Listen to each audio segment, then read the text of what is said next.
Hey, what's up, everybody? It is I, your coach, Melanie Black, and today we are all going to be talking about feet and footwear for your at-home workouts, as well as how to take better care of your feet.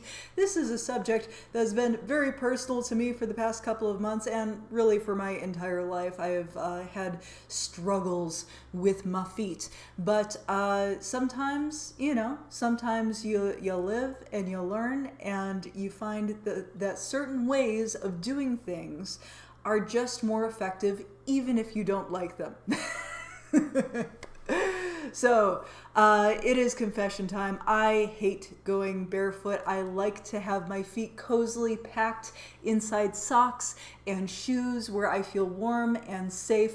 But I will tell you that barefoot for many things is the way to go. So we're going to discuss when to go barefoot, how to go barefoot if you've got sensitive feet, and just, general foot care, loving on your feet a little bit, always a good idea. All right, so one of the questions that I frequently get is, what is the best footwear for fill in the blank? And I have done in a separate video a footwear answer Q&A, talking about running shoes, talking about the worst footwear, the best footwear, all that kind of stuff. But what is the best footwear for home workouts was the specific question I got this week, and it gave me some pause for consideration. Now, consider that each foot is made up of 26 bones, 30 joints, and more than 100 muscles, tendons, and ligaments, all of which work together to provide support, balance, and mobility. Just think about that for a moment. What piece of equipment do you have that has 156 moving parts that works to keep you supported, balanced, and mobile?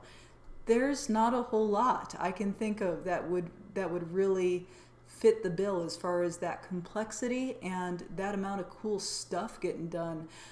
So how is a shoe improving your feet? Is it improving your balance, your mobility, or your workout performance? Is a shoe doing that?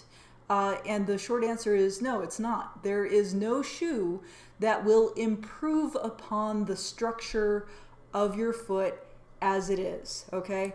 There is no shoe that will improve upon the structure of your foot as it is. Footwear, shoes, protect your feet from outside elements. That is it. It protects you from extreme temperatures. If it is extremely cold or extremely hot, you obviously want to protect your feet from that. If you're walking on a rocky surface or an outdoor surface, there's all kinds of bad stuff that can happen to your feet just running around barefoot, although I know there are some people who are proponents of barefoot running as well. I won't do it. I live in the desert. There's like rocks and thorns and snakes and stuff. I'm not running barefoot in the desert.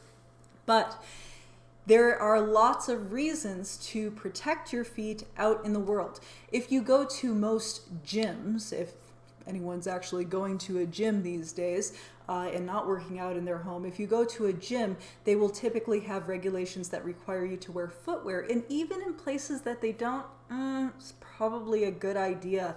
I have worked in places, the names of which I will not repeat, because I know they're under different management now and I don't want them to feel bad, but there were places that I have worked where people have gotten MRSA and fungal infections in their feet from being barefoot in the space, because it was encouraged for certain workouts, things like yoga and certain martial arts and that kind of thing.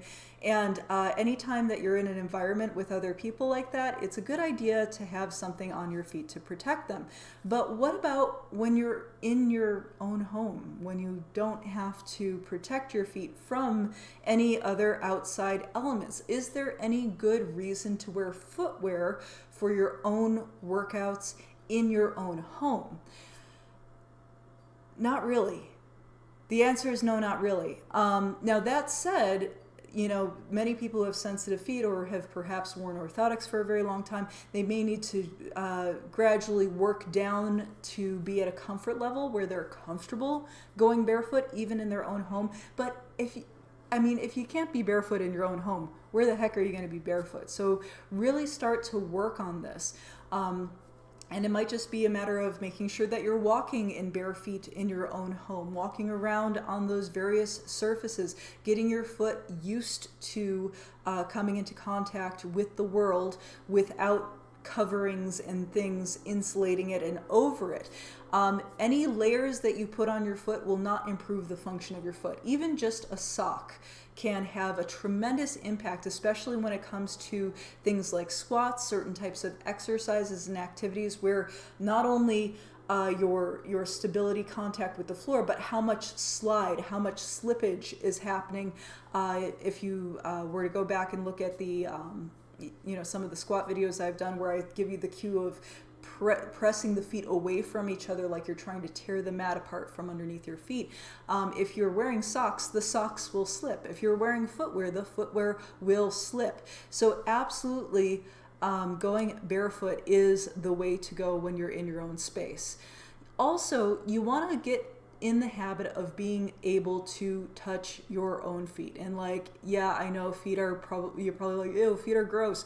But the thing to consider, they might only be gross because you had them in footwear all day and they didn't breathe.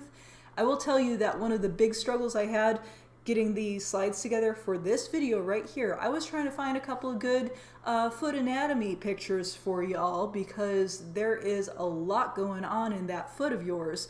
But when you search for foot images,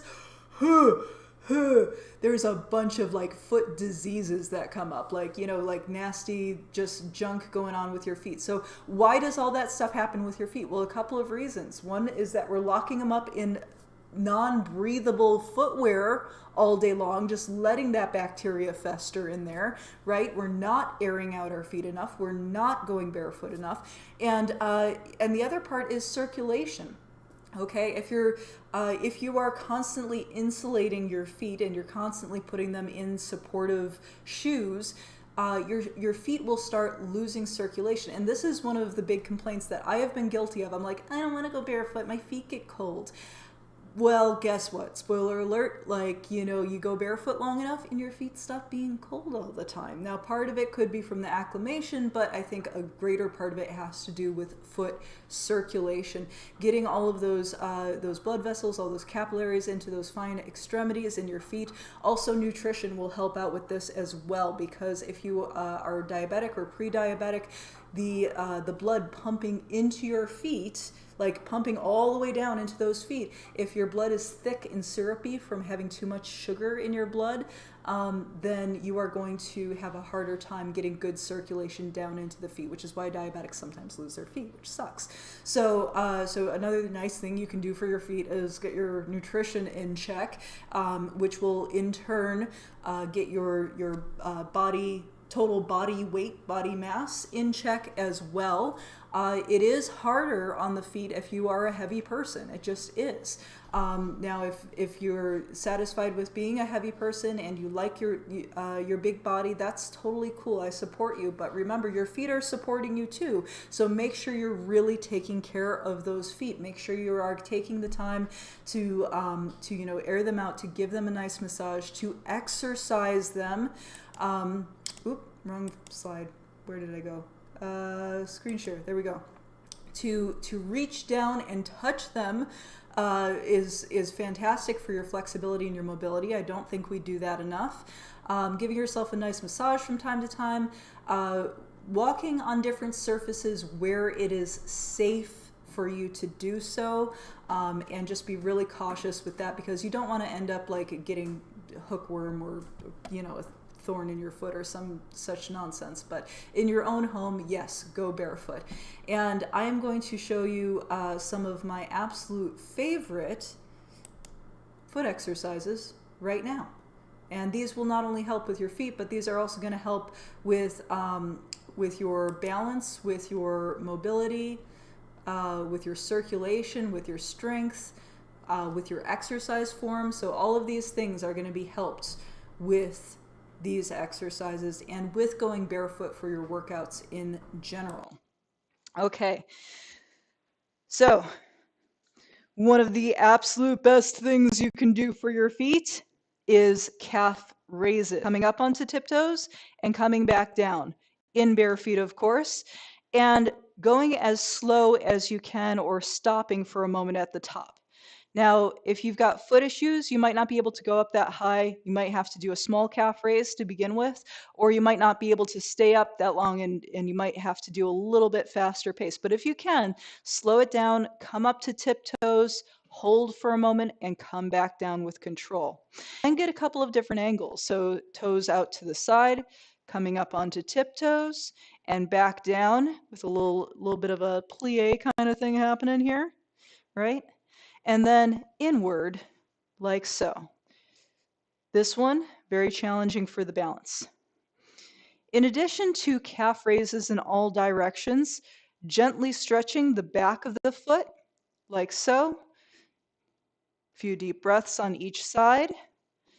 Wonderful foot stretch. Calf stretches, foot stretches, anything where we're putting an angle on it, that is fantastic.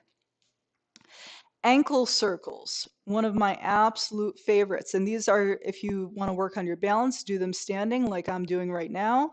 If you want to get some of the benefits of ankle circles, but you don't have that great a balance, do them while you're sitting. Do them while you're doing work at your desk.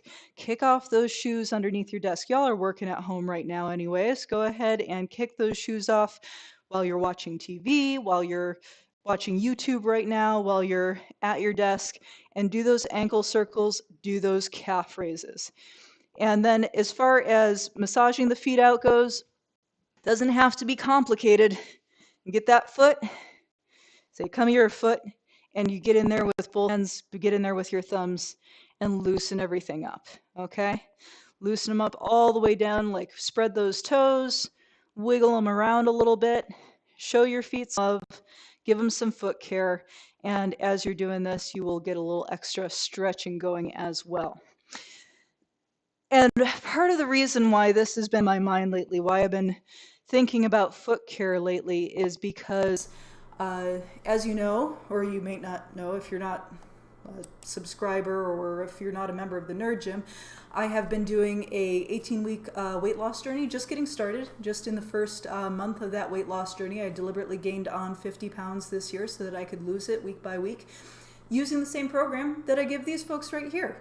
But the big obstacle that I've run into, not the weight loss, I actually have been losing the weight at a steady clip, which is lovely, and I'm very, very grateful for that.